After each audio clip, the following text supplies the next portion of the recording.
What's happening, guys? Welcome back into the Drum Central's YouTube channel. My name is Dave Major and we're going to try something a little bit different for the Liquor Week this week. I'm going to show you some of the things I use when I'm actually on a gig and I have to take less gear, but I want to be creative with my backbeats. Now a backbeat, by the way, is the strong snare drum sound, we'll get to that in a minute, that you would associate with being on 2 and 4.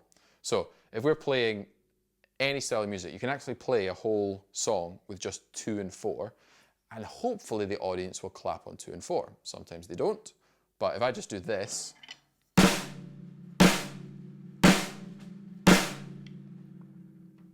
you instantly know that that's 2 and 4, not 1 and 3, or the E of 1 and the E of 3. So that's the core thing, and I try to keep that in all of my playing, especially when I'm playing a gig where I'm required to play songs. But sometimes you want to be creative, maybe you're playing different styles of music in the same gig and you want different sources. So that's what we're going to do today.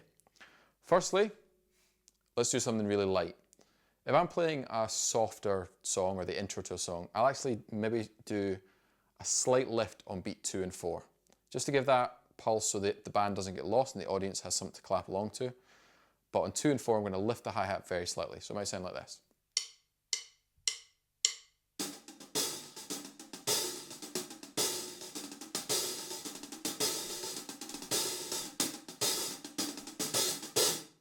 So it's quite subtle, something nice and chilled, something that doesn't have to get too much in the way of the music, but great for like a breakdown or the intro to a song.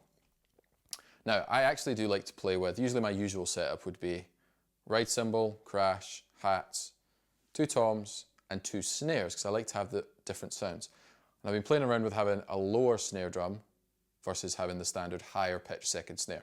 So yes, we could do this. We can have our second snare drum and put one of these on it, which there are products available.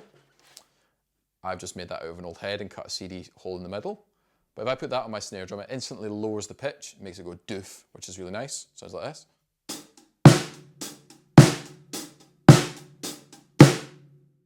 It's cool. But I actually quite like to sometimes have 2 snare drums at the same time. So play them on beat 2 at the exact same time. Maybe I'll do that only on 2 and just do the low one on 4. That sounds like this.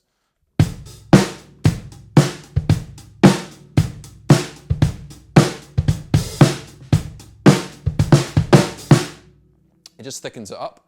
If you know the song Shut Up and Dance by some band that I can't remember, on beat 4, every second bar, they actually have a lower pitch snare drum. So it's great if you want to recreate that. You could have something like this.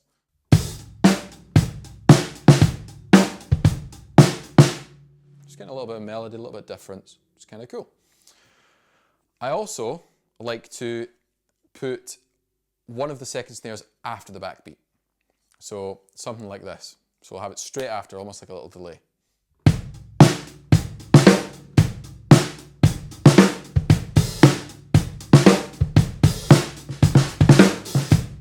To get that little idea, you could also make it 3 or 4. It's just a great way of just mixing things up a little bit. If I want to go a little bit less obvious, maybe more into the Percaro Toto kind of vibe, floor tom, beat number 4. Sounds like this.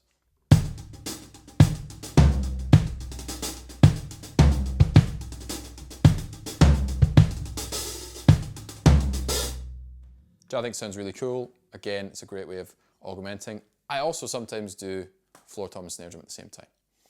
Last but not least, we'll go full on gent and full on metal and we'll hit the stacker as our backbeat instead. Again, there's no strong snare drum, but because you've got the 2 and 4, it's going to work out.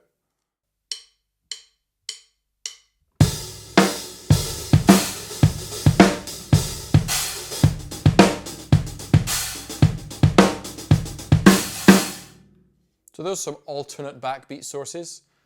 There are other things I do, put a splash cymbal on the snare drum, maybe sometimes do a flam between the rim click and the stick on stick. But those are some different ideas you can use to build a song without actually having to change your parts, because the fundamental reason why we play drums is to make people dance, and chops and fills don't necessarily do that. So hope you guys dug this lesson. Please hit subscribe, share it around, and I'll see you next time.